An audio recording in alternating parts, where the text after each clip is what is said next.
Position अच्छी हो गई ना।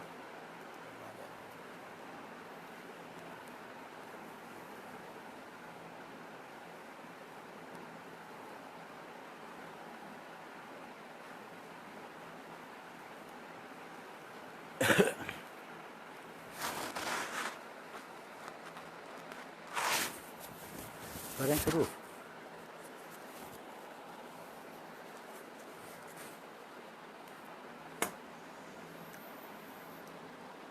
आज जनसंख्या समाधान फाउंडेशन के द्वारा आयोजित यह तरंग सम्मेलन, जिसे अंग्रेजी में वेबिनार भी कहते हैं, इसमें उपस्थित भाइयों और बहनों, कुछ समय पूर्व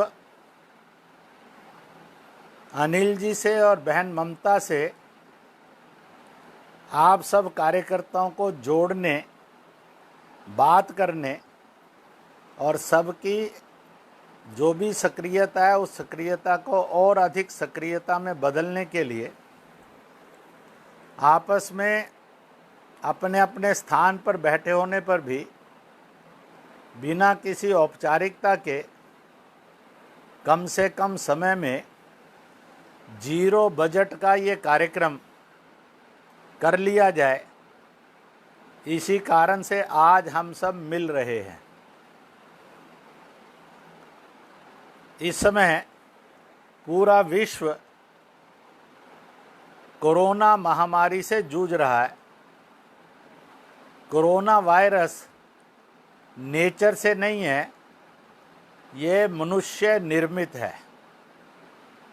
इसलिए इसके मार्के पर लिखा हुआ है चीन वुहान लैब के अंदर निर्माण हो रहा वायरस, यानी यह चीनी माल है। वायरस उनके हाथ से फिसल गया, इसलिए ये अधमरा वायरस है। आधा जिंदा है, आधा मरा हुआ है, इसलिए बहुत तकलीफ़दायक है। ये वायरस विदेशी लोग जो चीन में गए, चीन के लोग जो दुनिया के देशों में गए, उनके द्वारा तेज गति से फैलता गया और आज लगभग दुनिया के अधिकांश देश इसकी चपेट में हैं। जो बड़ी सभ्यताएं मानी जाती थी, ब्रिटेन है, अमेरिका है, कनाडा है, स्विट्ज़रलैंड है, इटली है, फ्रांस, स्पेन है, जर्मनी, जापान है, रूस, चीन है, ईरान है, सऊदी आदि हैं, ऐसी सब सभ्यताएं जब कोरोना वहाँ पहुँचा तो वह शिक्षित थी, विकसित थी, शक्तिशाली थी। लोगों के मनों में उन सभ्यताओं के बारे में ओपिनियन बड़ी हाई थी, परंतु यह सब सभ्यताएं हाहाकार और चीत्कार करने लगी। लाखों लाख में संक्रमण, हजारों हजार मौत, यह एक दृश्य बन गया। यही संक्रमण भारत की तरफ भी विदेशियों के माध्यम से आया। फरवरी में ही भारत सरकार ने अनेक प्रकार के कदम उठाना शुरू किए, जिससे इस महामारी के वायरस पर नियंत्रण पाया जा सके। मार्च में लगभग इस पर नियंत्रण भी बन गया था। अकस्मात मुसलमानों की एक तबलीग नाम की जो योजना थी धर्म प्रचार की, उसका मरकज़ यानी सेंटर निजामुद्दीन के अंदर नई दिल्ली में है। वहाँ कोई भी डिसिप्लिन ना मानते हुए ये लोग इकट्ठे हुए। जब तक कार्रवाई होती, ये लोग सैकड़ों स्थानों पर हजारों में चले गए और भारत में भी वायरस अनियंत्रित होकर भारत में भी इसका स्वरूप बिगड़ने लगा और दिन दुगनी रात चौगनी संक्रमण भी बढ़ा, मौत भी बढ़ी। भारत ने भी इसके विरुद्ध जो कदम उठाए आज दुनिया में भी प्रशंसा है, भारत के अंदर भी लोग कहते हैं श्री नरेंद्र मोदी, उनकी सरकार ना होती, वो सेंसिटाइज होकर देश का मनोबल ना बढ़ाकर कदम नहीं उठाते, तो शायद लाखों लाख का संक्रमण होता, हजारों से लाखों मौत भी होती। कुछ बातें जो आप सबको इसलिए समझनी चाहिए कि आप मिशन लेकर कुछ ना कुछ कार्य इस देश के अंदर कर रहे हैं, और मिशन का एक स्वभाव होता है, वह आदमी को बेचैन करता है और काम करने की ताकत देता है।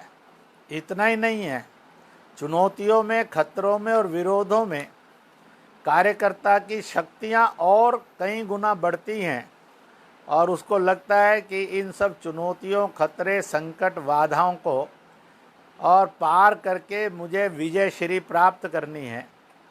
ऐसा संकल्पवान आप सब भाई और बहन इस कार्यक्रम में उपस्थित हैं। देखेंगे तो एक दृश्य ये है, जितनी भी दुनिया की बड़ी बड़ी विकसित, शक्तिशाली, शिक्षित, होनहार सभ्यताएं थी, वो सब चीत्कार कर उठी, और इसलिए दुनिया में एक डिबेट चल पड़ी है। जो विकसित, शिक्षित, शक्तिशाली सभ्यताएं हैं, उसके मापदंड जो थे वह तो कोरोना महामारी के सामने चकनाचूर हो गए, इसलिए नए मापदंड प्रतिष्ठित करने होंगे।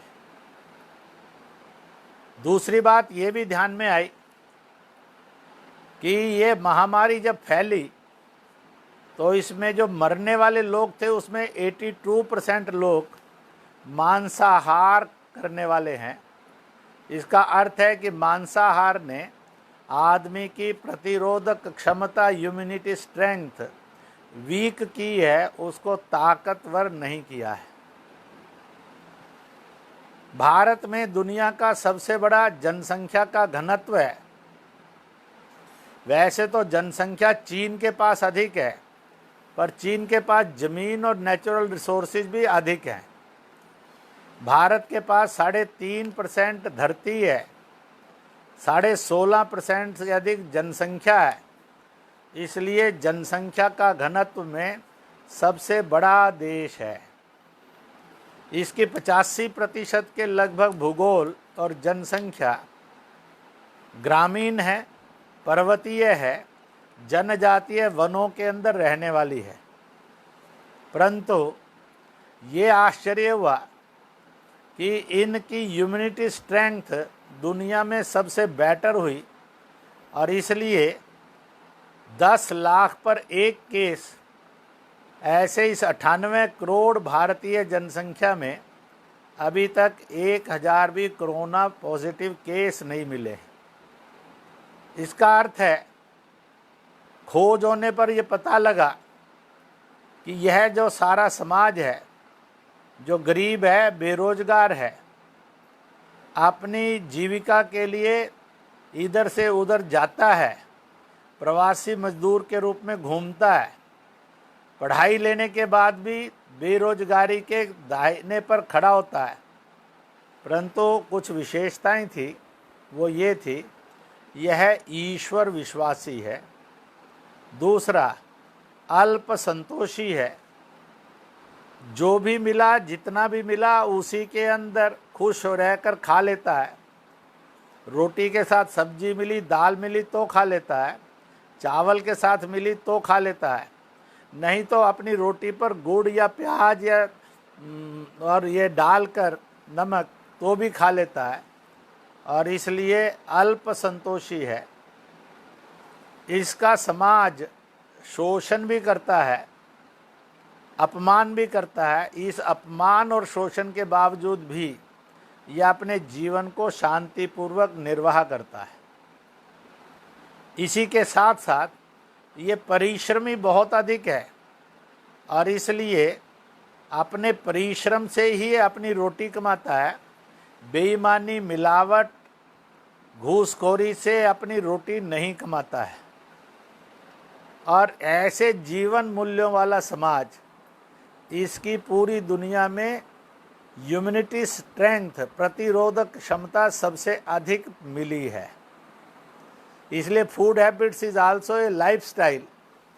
दुनिया में इस पर भी डिबेट चल पड़ी। मुझे एक घटना स्मरण आती है। मैं चौपाटी मुंबई में था, कुछ लोगों ने मिलने आना था, इसलिए चौपाटी पर समय तय हुआ। वहाँ आए और हम एक दो मेज कुर्सी घेर कर बैठ गए, बातें कर रहे थे और आनंद भी ले रहे थे प्रकृति का और उस चौपाटी की घनत्व का। अकस्मात एक कार आकर रुकी।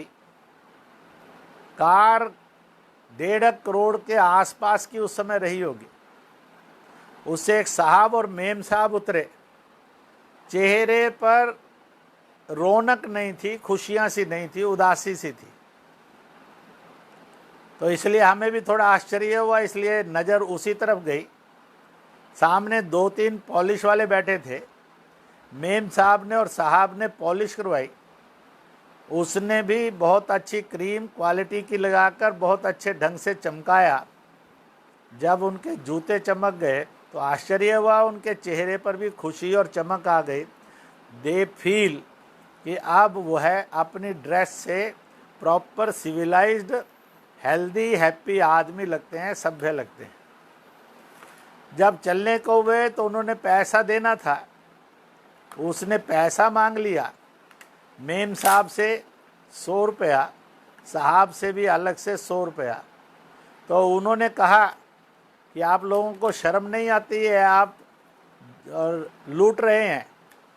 जब ये वाक्य कहा तो हमारे मन, बुद्धि और शरीर पर एक भाव आया कि ये साहब जो अरबपति हैं, इन्होंने कितना लोगों का शोषण किया है, अपमान किया है और लूटा है। और इस गरीब को, जिसने उनके चेहरे की रौनक बढ़ा दी, खूबसूरती और खुशबू बढ़ा दी, रोशनी बढ़ा दी, उसको, उनको ये नहीं लगा 100 दे देना चाहिए, बल्कि 10-20 और ज़्यादा दे देना चाहिए। तो यहाँ प्रश्न खड़ा होता है, आज ये समाज का वर्ग घरों में है, कल कारखानों में है, दुकानों पर है, काम धाम करता है खेतों पर। क्या हम सब ये संकल्प लेंगे और लोगों में संकल्प जागृत करेंगे, किसी का शोषण नहीं करेंगे, अपमान नहीं करेंगे, सम्मानपूर्वक और एक ममता के भाव से, अपनेपन के भाव से उसको भी पगार देंगे। इसलिए अपमान मुक्त, सम्मान युक्त, शोषण मुक्त, ठीक प्रॉपर देते हुए सम्मान के साथ उसको जीवन मिले, इसलिए शोषण मुक्त, सम्मान युक्त भारत, ताकि ये जो गरीब है, बेरोजगार है, अनपढ़ है, इधर से उधर जाता है, उसकी ज़िंदगी में से ये दिन खत्म हो जाएं और भारत तेज गति से दुनिया की शक्ति के रूप में उभरता चला जाए। आज भारत एक ऐसा देश है जिसके प्राइम मिनिस्टर या बाकी नेता दुनिया में सबका हालचाल पूछकर सबको हिम्मत, हौसला, दिलासा, सब्र दे रहे हैं।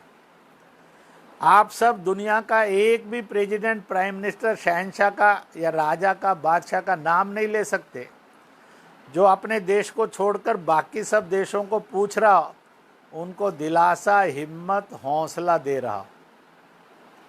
इतना ही नहीं है, संपूर्ण देश का भी चित्र देखेंगे तो मैं और आप किसी पार्टी के किसी नेता का नाम नहीं लिख सकेंगे which is consoling the country, जो सारे देश के किसी भी जाति के, धर्म के, भाषा, भूगोल के और दलों के लोग हैं, और आलोचनाएं होने के बावजूद भी सबको कंसोल कर रहा है, संभाल रहा है, हिम्मत और हौसला दे रहा है। और इसलिए आज के समय के अंदर इस कोरोना महामारी की कसौटी पर भारतीय नेतृत्व, उसकी विशेषता सारी दुनिया ने और भारत ने अनुभव की है। और इसलिए विश्व के और भारत के सब नेताओं में भारत के प्रधानमंत्री श्री नरेंद्र मोदी, लोकप्रियता में, यशस्विता में नंबर 1 पर दिखते क्यों हैं? इसलिए नहीं कि उन्होंने कोई मैनिपुलेशन किया, इसलिए कि उन्होंने भारतीय जीवन मूल्यों को अपने जीवन में धार कर संकट में, मुसीबत में, खतरों में कॉन्सोलेशन, यह भी एक ट्रीटमेंट है, यह भी एक मेडिसन है, यह भी एक रास्ता है उपचार का, यह सत्य है और आवश्यक है, ये दिखाई देता है। भारत ने कुछ महत्वपूर्ण कदम भी उठाए, इसलिए पीपी किट चाहिए थी जिससे पता लग सके इस वायरस के बारे में। सैब चाहिए थी जिसमें उसका अंश लेकर देख सकें कि कंफर्म कर सके ये है। उसके लिए कोई मेडिसन और मेडिकल ट्रीटमेंट चाहिए थी। एक प्रतिरोधक क्षमता बढ़ती चली जाए जिससे ये वायरस छू नहीं सके और प्रभावी ना बन सके, रिएक्शन ना दे सके। और दूसरा, कुछ मेडिसन भी आए, इसलिए भारत ने प्रतिरोधात्मक क्षमता के कार्डों का निर्माण किया जो भारत में नहीं, विश्व भर में आज खूब प्रचारित हैं और लिए जाते हैं। कई तरह की वैक्सीन पर काम करके HCQ आदि का भी निर्माण किया जो आज तेज गति से दुनिया में जा रहा है। होम्योपैथी ने भी अभी एक मेडिसिन बनाई है, प्रतिरोधात्मक मेडिसिन, कि ये बीमारी आए नहीं। दूसरा, आ जाए तो इसका उपचार सफलतापूर्वक हो सके, इसलिए आयुर्वेद ने, होम्योपैथी ने, एलोपैथी के वैक्सीन सिस्टम ने यह सारी औषधियाँ भी तेज गति से निर्माण की हैं और दुनिया भी लगी है। मास्क भी बनने लगे।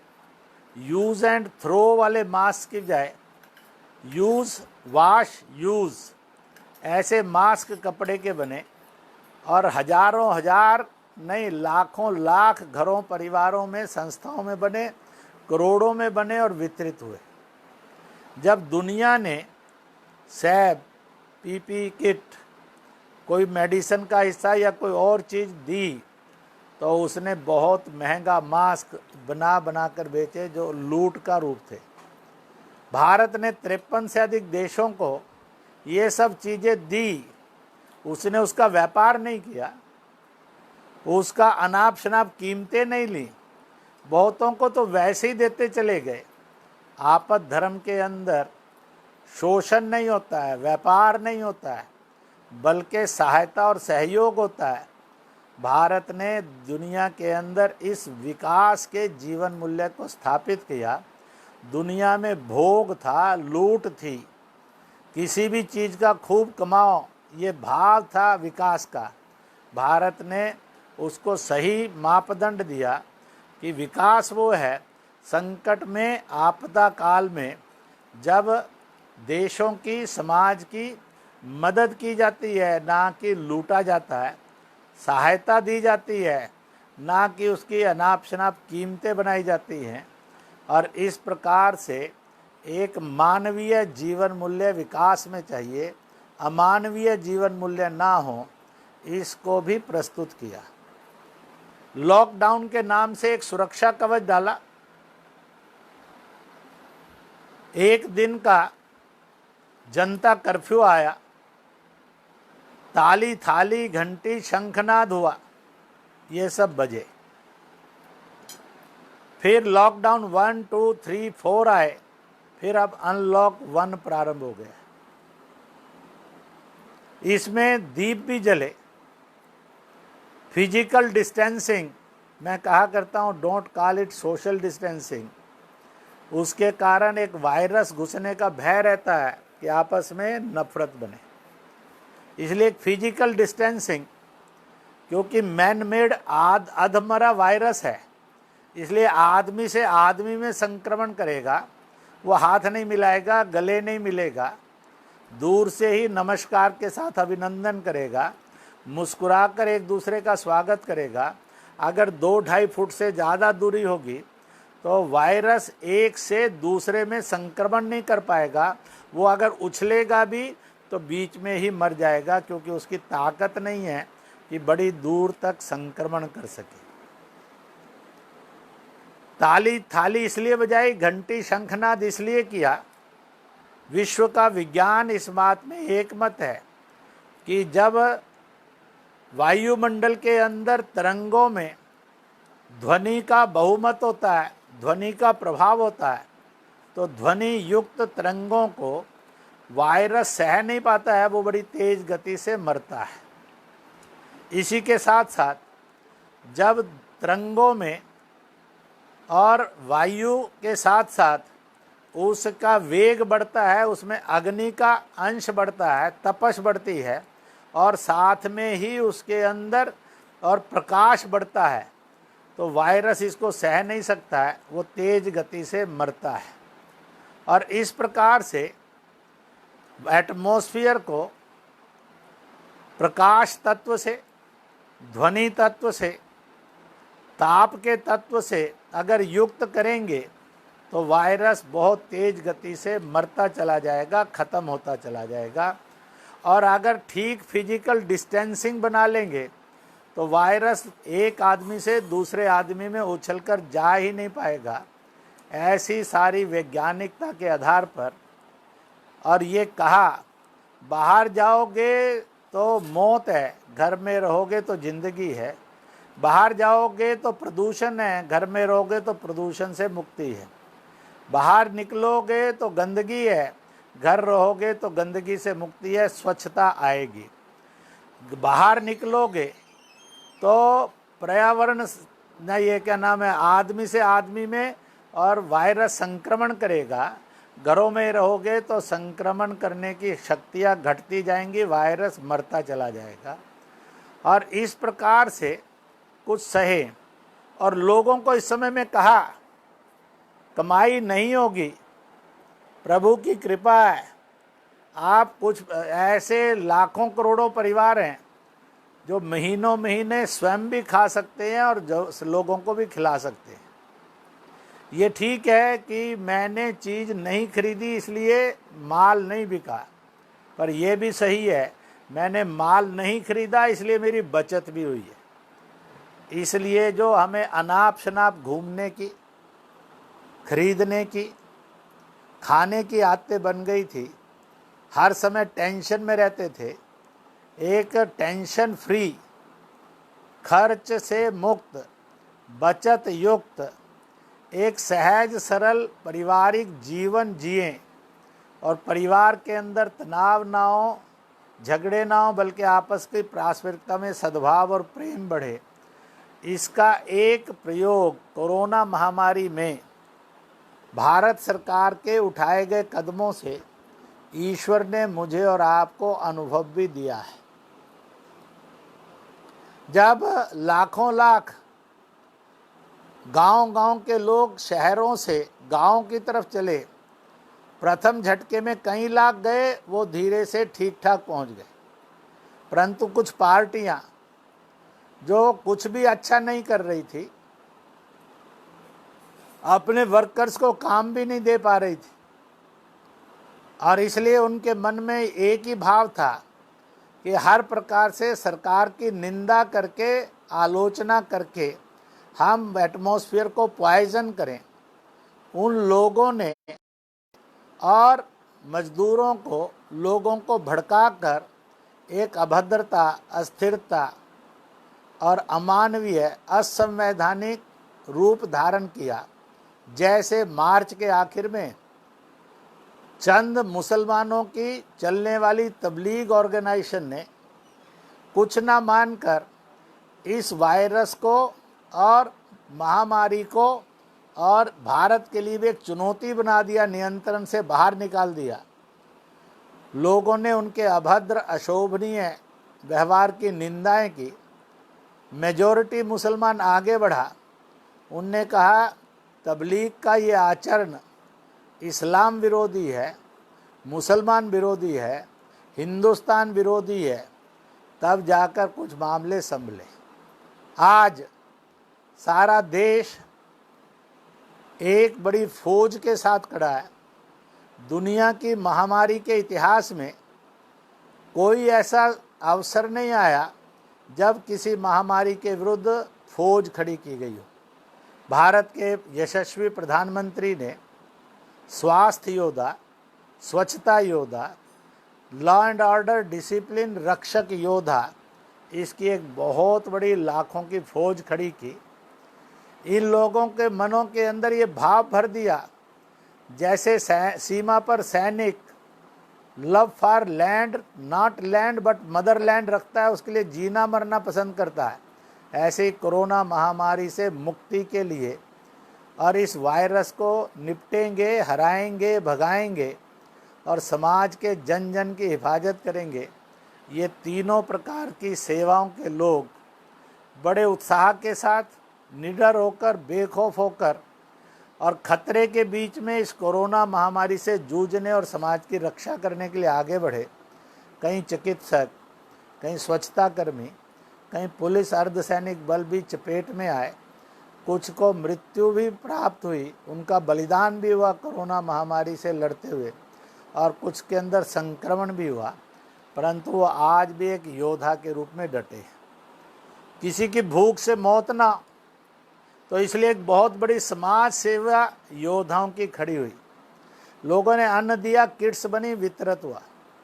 लोगों ने राशन दिए, भोजन बने, भोजन के पैकेट्स बने, करोड़ों करोड़ में वितरित हुए। इतना ही नहीं है, दवाइयाँ भी हुई, मास्क बने करोड़ों में, वो भी वितरित हुए। सैनिटाइज़र भी तैयार हुए, वो भी वितरित हुए, सस्ते में बिके। और इस प्रकार से एक समाज सेवी योद्धाओं के रूप में आप सब ने भी भाग लिया है। मैं आपका भी अभिनंदन, स्वागत और धन्यवाद करता हूँ। आज तक दुनिया के अंदर किसी महामारी के विरुद्ध ऐसी अहिंसा भाव से, सेवा भाव से, श्रम भाव से, संकट को खतरा ना मानकर, चुनौती मानकर उससे जूझने के भाव से, समाज की रक्षा करते समय कष्ट भी आया, बलिदान भी हुआ तो स्वीकार है, परंतु इस महामारी के शैतान और राक्षस से भारत को मुक्त करेंगे और देश दुनिया को बचाएंगे। ऐसी एक रक्षक योद्धा, स्वच्छता योद्धा, स्वास्थ्य योद्धा और अल्टीमेटली एक जन सेवी, समाज सेवी योद्धाओं की भी एक बड़ी फौज खड़ी हुई। 3 प्रकार के योद्धा भारत सरकार के और सेटअप में से बने, एक समाज के सेटअप में से बना, और इन सब ने मिलकर मुश्किल से अब तक 4 या 5 मौत भूख से हुई होंगी, इससे अधिक भूख से नहीं हुई। और ऐसे एक दृश्य दिखाई देता है। मैंने ये सब बातें आपको इसलिए रखी, अभी ये कोरोना महामारी और भारत ही नहीं, विश्व के अंदर 3-4 महीने और संकट के रखेगी। जून संकटग्रस्त जा ही रहा है, जुलाई अगस्त में भी रहेगा, सितंबर में ये वायरस धीरे धीरे मरता हुआ डिसमिस होने लगेगा। जैसे और वायरस हैं, ऐसे ये भी एक वायरस हो जाएगा। इसकी आक्रामकता भी मरती चली जाएगी, घटती चली जाएगी, परंतु 2-3 महीने इसकी आक्रामकता के रहेंगे। भयग्रस्त होने की ज़रूरत नहीं है बहुत, और अपना संतुलन खोने की ज़रूरत नहीं है, बल्कि जो हैव्स हैं और जो हैव्स नॉट हैं उनमें एक अंडरस्टैंडिंग की बात है। जैसे और पब्लिक स्कूल, प्राइवेट चलते हैं, अगर उन्होंने 1-2 महीने की, 2.5 महीने, 3 महीने की फ़ीस आधी कर दी तो बच्चों और पेरेंट्स पर भी बोझ कम हो जाएगा।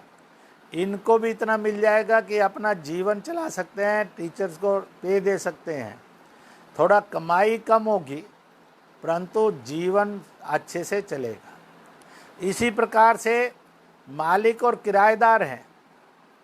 इतना बड़ा मकान बनाया, इतना बड़ा मालिक के पास सब कुछ है, किराए आते थे तो उसकी जीविका में और जुड़ता था, परंतु अब ऐसे सारे संकट में मालिक को कमाई हो परंतु किराएदार भी जब कमा नहीं रहा है तो उसका भी कुछ हो, तो कहीं ना कहीं किरायों के अंदर 40%, 50% रिलैक्स करके समझौता 2-3 महीने के लिए कर लेंगे तो मैं गारंटी देता हूँ कोई मकान मालिक भूखा नहीं मरेगा, कोई मकान मालिक जो है बेघर बार नहीं होगा, किसी के घर के अंदर कोई कोहराम नहीं मचेगा। केवल एक जरा 3 4 5 तरह की चीज़ों के साथ भोजन करते थे, तो 1 2 चीज़ उसमें घटा ली तो किसी को कोई संकट नहीं होने वाला। भगवान ने इस 80 दिनों के अंदर मुझे और आपको सादे भोजन के साथ ज़िंदगी कितनी स्वस्थ गुजरती है। कोई परिवार नहीं होगा जिसका स्वास्थ्य निरोगता की तरफ बढ़कर दवाइयों का बिल कम ना हुआ, क्योंकि बाहर पर्यावरण बढ़ा है, बाहर स्वच्छता बढ़ी है, इसलिए स्वास्थ्य भी लाभकारी हुए हैं। तो मुझे ये लगता है इस प्रकार से भी सोचना चाहिए, हमने इस तरह की सोच बनानी चाहिए। संकट में शोषण वाली नहीं, संकट में किसी को लूटने और चूसने वाली नहीं, एक ऐसा जिससे अपना भी गुजारा चले, उसका भी चल सके। और इसलिए सभ्यता के रूप में, जीवन मूल्यों के रूप में, मानवता के रूप में इस तरह के मार्ग लेने चाहिए। और इसी के साथ साथ जो लोग अपने घरों की तरफ जाना चाहते वो जा रहे हैं।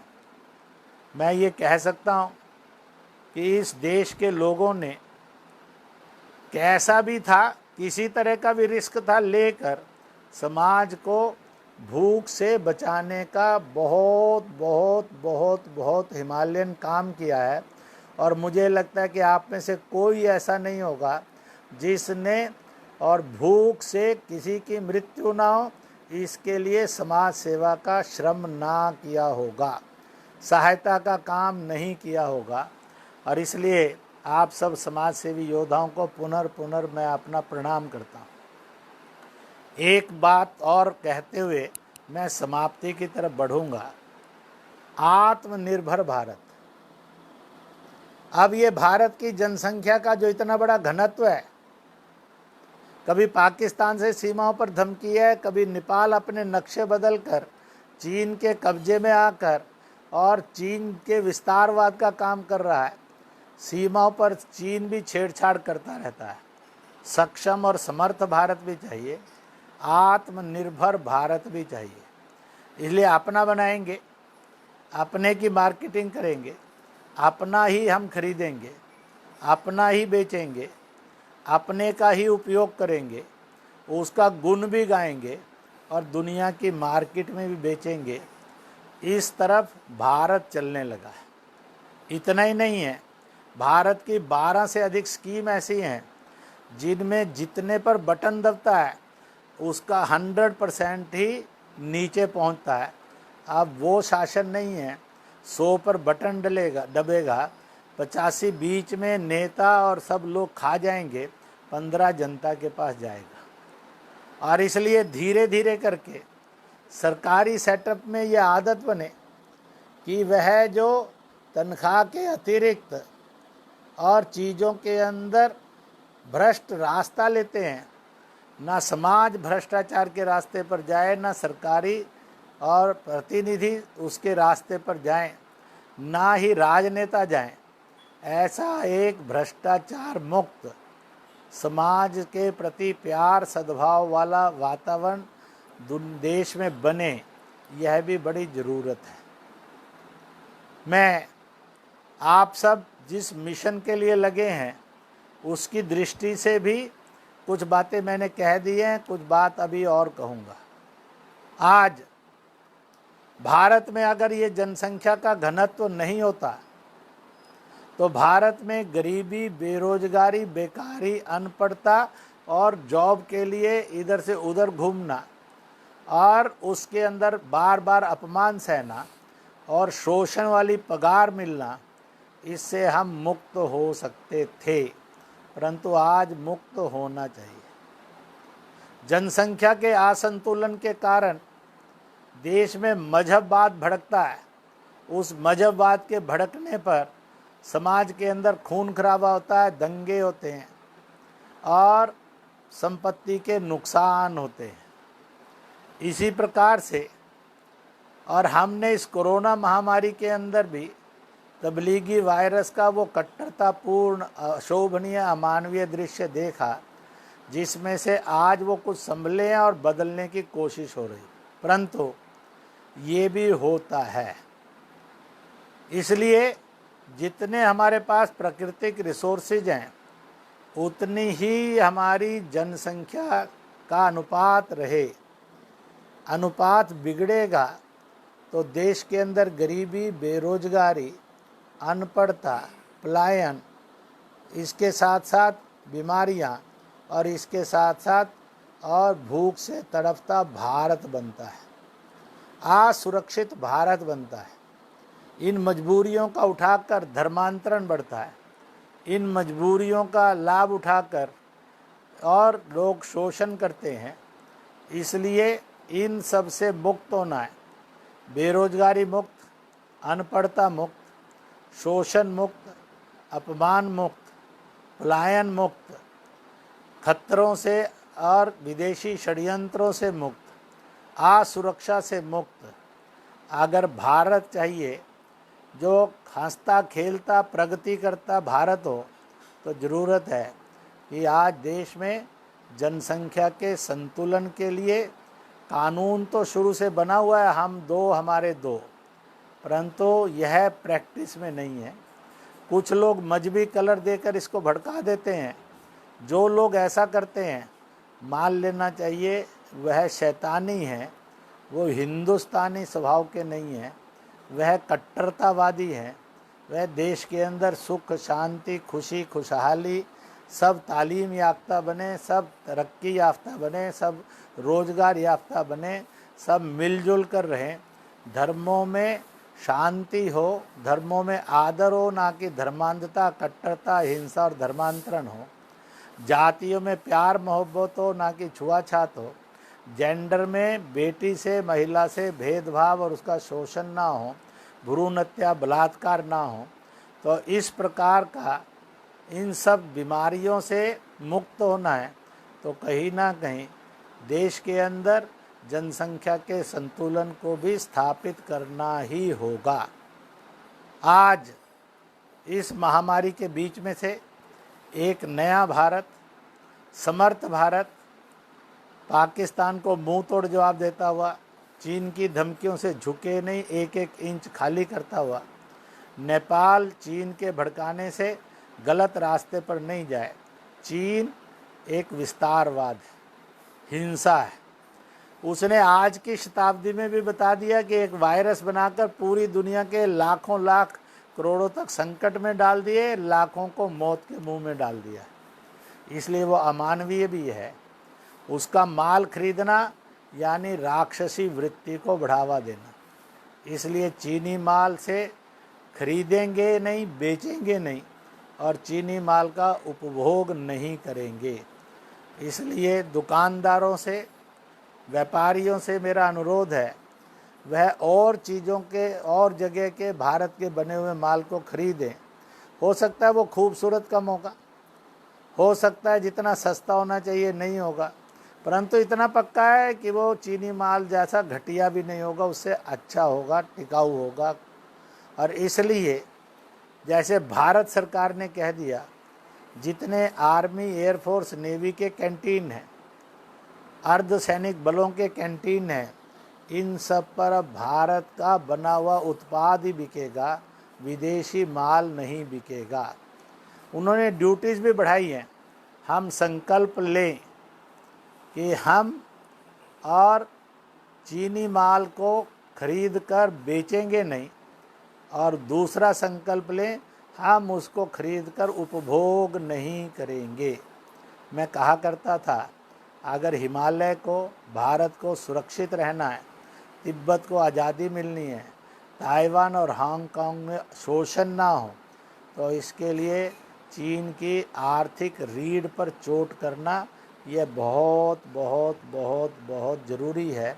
मानवता की रक्षा के लिए इन सब देशों की स्वाधीनता, स्वतंत्रता, स्वाभिमान, शिक्षा, रोजगार, विकास फलता फूलता रहे, इसकी रक्षा के लिए भी ज़रूरी है। ये भी ज़रूरी है भारत, नेपाल, भूटान, म्यांमार, बांग्लादेश, हो सके तो पीओजे का हिस्सा, श्रीलंका, मालदीव, इन्होंने एकजुट होकर समझना चाहिए चीन क्रूरता है, ड्रैगन का रूप है, विस्तारवाद है, विनाश है। और भारत सबका सहायक है और पालक है। इस रूप में एक नए समीकरण का विचार और उभार होना चाहिए। और आप जिस मिशन को लेकर चले हैं कि जनसंख्या नियंत्रित के कानून का इन प्रैक्टिस लागू हो, वह थोड़ा हार्डन हो, उसके लागू होने की प्रक्रिया अधिक ठीक हो, समाज जागृत होकर स्वयं इस नियंत्रण के स्वभाव का बने। इसलिए समाज जागरण करते हुए समाज ने भी ये संकल्प लेना और संकल्प करवाना, यह किसी मजहब के लिए विरुद्ध नहीं है, किसी जाति के विरुद्ध नहीं है, किसी दल के विरुद्ध नहीं है। यह सर्वथा 135 करोड़ भारतीय और हिंदुस्तानियों के लिए फ़ायदेमंद है। हर एक की सुरक्षा की गारंटी है, हर एक के विकास की गारंटी है, हर एक की शिक्षा की गारंटी है, हर एक के रोज़गार की गारंटी है, हर एक के पलायन मुक्त होने की गारंटी है, हर एक के प्रॉपर पगार मिलने की गारंटी है, हर एक के शोषण से मुक्ति की गारंटी है। और इस प्रकार से इन बातों का विचार करें और मुझे पूरा विश्वास है एक नए भारत के उदय का जो युग प्रारंभ हुआ है। सारा विश्व देख रहा है कि आने वाले समय में कौन से विकास के एलिमेंट्स बनेंगे। अभी आर्थिक मंदी का दौर आएगा, दुनिया को समझ नहीं आ रहा वो कैसे निकलेगी, पर भारत ने आर्थिक मंदी के दौर से निकलने के लिए आत्मनिर्भर भारत का खाका दिया। इसी प्रकार से हम आत्मसमर्थ शक्तिवान हैं। और चीन कैलाश मानसरोवर छोड़े, नेपाल मित्रवत आए, चीन के भड़कावे में आकर अपने सर्वनाश की तरफ नहीं बने। पाकिस्तान 4 हिस्सों में टूटने की तरफ बढ़ रहा है, टूटकर बिखरेगा। और पीओजेके को भारत का था, है और होना ही है। और इस प्रकार से आतंक मुक्त, माओइज़्म मुक्त, सीमाओं पर चीन पाकिस्तान आदि की दखल से मुक्त, और देश और कल अगर चीन को नहीं रोका और समझा गया तो वह नेपाल को हड़पेगा, पाकिस्तान को हड़पेगा। भारत के लिए एक नया स्वतंत्रता संग्राम का युग शुरू होगा, एशिया और विश्व में हाहाकार होगा। इसलिए इस चुनौती को भी साथ साथ समझना, ऐसा ना हो कि हम सिंगल चुनौती के लिए तो समर्पित हो जाएं, फिर बाकी देश का बेड़ा गर्क हो और अपना भी गुलामी आ जाए। ऐसा नहीं है। इसलिए जो काम है उस काम के प्रति जागरूक रहना, पर बाकी सबको अनदेखा नहीं करना, उनके प्रति भी जागरूक रहना। इसी विश्वास के साथ इन 3-4 महीने के अंदर इस बीमारी से जूझते हुए संयम रखें, हाहाकार में नहीं मचे। और कोई ऐसी मुसीबत नहीं है जिसके कारण भूखमरी गरीबी फैलकर देश में हाहाकार मचेगा। हम सब ईश्वर विश्वासी होकर अपने अपने कर्म से जो गरीब है, दुखी है, पीड़ित है, कमज़ोर है, असहाय है, निर्बल है, उसको भी रोटी दें और स्वयं भी संयमित रोटी का और सेवन करें। जब ये अनलॉक बढ़ता जाएगा तो उसमें पेट्रोल व्यय कम हो, बाहर की अनाप शनाप बिक्रियाँ बंद हो, इधर उधर का बेहिसाब बे टाइम खाते पीते रहना और बीमार होते रहना, इससे हम बचें। और इस प्रकार के संकल्पों के साथ आप सब कार्यकर्ता दिन रात एकजुट होकर काम करें। इन्हीं शब्दों के साथ मैं जनसंख्या समाधान फाउंडेशन को इस कार्यक्रम के सुंदर भव्य आयोजन के लिए बहुत बहुत बहुत बहुत बहुत बहुत बधाई देता हूँ। और आप सब इस कार्यक्रम में उपस्थित रहे, आपने सुना, मुझे पूरा विश्वास है इसको आप इन प्रैक्टिस जिएंगे और इसी के साथ आगे छोटे छोटे संकल्पों के साथ आगे बढ़ेंगे। नए भारत का निर्माण होगा, भारत बनेगा, विश्व को बचाएंगे। इस प्रकार का एक संकल्प लेकर आप सब काम करें। एक हिंद, जय हिंद, भारत माता की जय, वंदे मातरम। और सबको बहुत बहुत बहुत बहुत बहुत बहुत बधाई हो। जय हिंद, जय भारत।